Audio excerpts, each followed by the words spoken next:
Hi everybody, this is Noelle from Petitti's. We're in Oakwood Village and we're doing a little salute to Hosta today, or you might call them plantain lilies. And this is, I guess we don't give them enough credit around here because, and I'll tell you a little bit why, but they are a fantastic plant for the shade, part shade to full shade. So we're talking 6 hours of direct sunlight, really at the most. There are some that are a little bit better with direct sun. Most of them would prefer not to be in direct sun, if you will, or maybe morning sun, evening shade.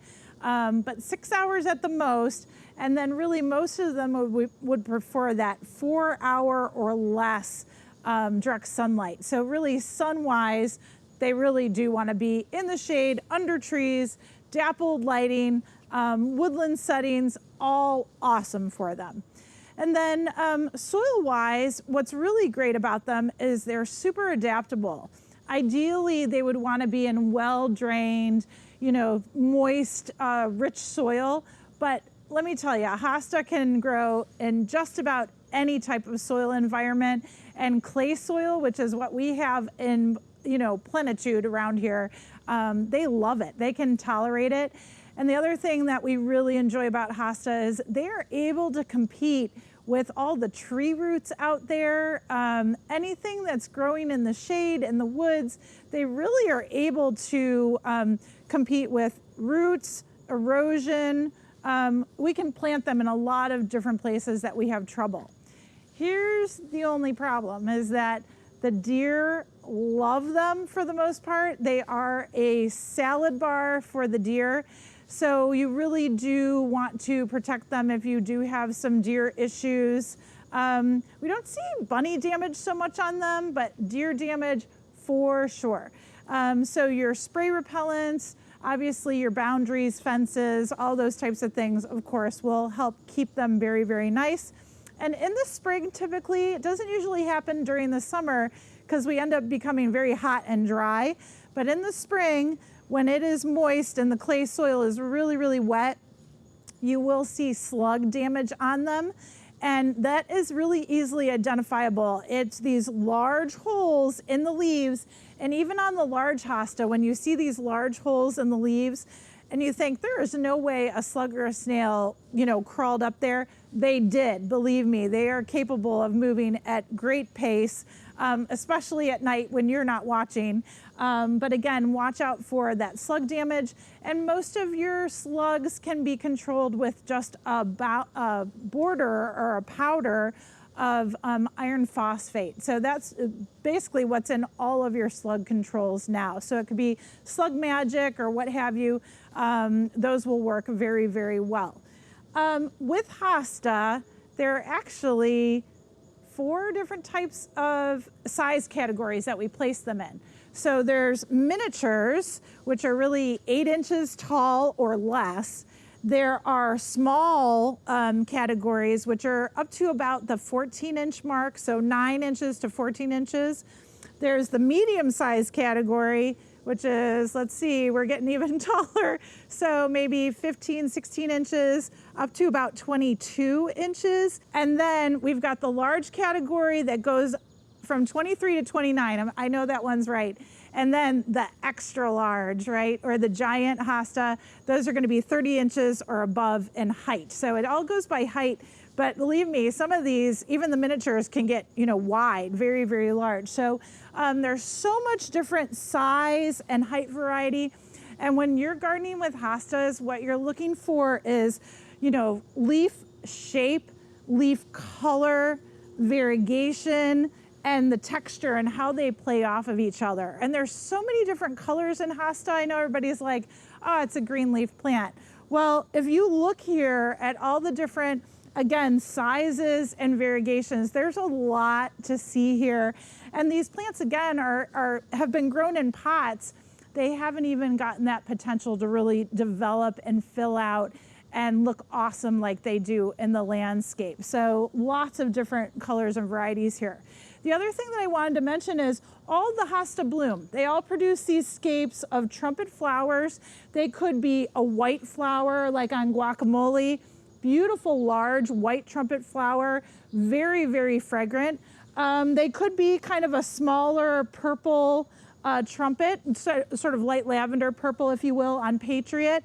These are not really fragrant, but I will have to say with trumpet flowers, you know the pollinators love them, especially the hummingbirds will come into the area and definitely get nectar out of these flowers. So if you want to keep the flowerscapes up, great. If you don't, it does not hurt the plant to cut them down. And again, take that stem, go all the way down into the base of the leaves and remove it at the bottom as low as you can go, and the hosta will be fine. The other thing at this time of year is sometimes the hostas look burnt, crispy, they've been gnawed on, you know, slug damage, deer damage, what have you. And really in midsummer, you can cut the hostas all the way back, literally just leave maybe a couple inches of stems, and they will flush and fill back out again. So if they're looking a little bit peaked, absolutely, they will recover. Give them a nice dose of fertilizer mid-season, and again, they'll do very, very well to flush out. We like to feed these with plant tone and iron tone. We'll do that once in spring and once midsummer, and that's really it. So keep them moist, keep them shaded, and they'll look lovely for you. I'm gonna go through some varieties really quick, just in case you were curious. So I have little tiny Pandora's box. She almost is so tiny that she can't grow out of the pot. So Pandora's box is here. Mini skirt is beautiful. Nice sort of curly edges on these little leaves, cream margins, green inner. This one right here is considered to be a miniature, but this is white feather. And what white feather does is it fades to almost a completely white color, okay? And it's just starting to do it. It hasn't started just yet. But right here, we're just getting a little bit of white striping. So you'll start to see it get whiter and whiter as we go into the season. This is a really pretty variegated medium size. This is Revolution. Revolution, look at the spotting and the speckling, and you have kind of a dark medium green on the outside, creamy center there. This one's really, really easy to spot far away. This is Patriot. Hosta Patriot, you can grow anywhere. You can grow in sun, you can grow in part shade. They can really tolerate quite a difference in sun conditions, soil condition. Medium size again. Beautiful dark green foliage. You rarely see these fading. They just hold up really, really nicely, make a nice low mound of basal foliage, and then you get nice tall lavender scapes on this one. I will say this is one of my favorites. This is a newer variety. This is called Dancing Queen. It might be just because I like ABBA, but again, wavy margins on Dancing Queen, really pretty chartreuse green that stays. Really, really, really nice hosta there. And she's kind of medium size, getting into a little bit larger as well. As we keep on going here, I've got stained glass. Stained glass always has a beautiful chartreuse yellow coloring, green outside margin there. This one is Autumn Frost, newer PW variety, but really beautiful coloration, a little bit more sun tolerant than most, and Autumn Frost is getting into those larger categories. Just first year on this one, but as they develop, they will increase in size. Coast to Coast is a beautiful new PW. Again, kind of that chartreuse yellow-green coloration on it. This one's a little bit of a, if you will, not improved, but similar to Sum and Substance back here. And Sum and Substance is that classic giant variety, huge yellow-green leaves, really big flower scapes as well. So this is just a great plant to have. I mentioned Guacamole. Guacamole's got a beautiful kind of varying green color and variegation on the leaves. And then this blue, I don't have very many blues here right now, but this is Blue Angel.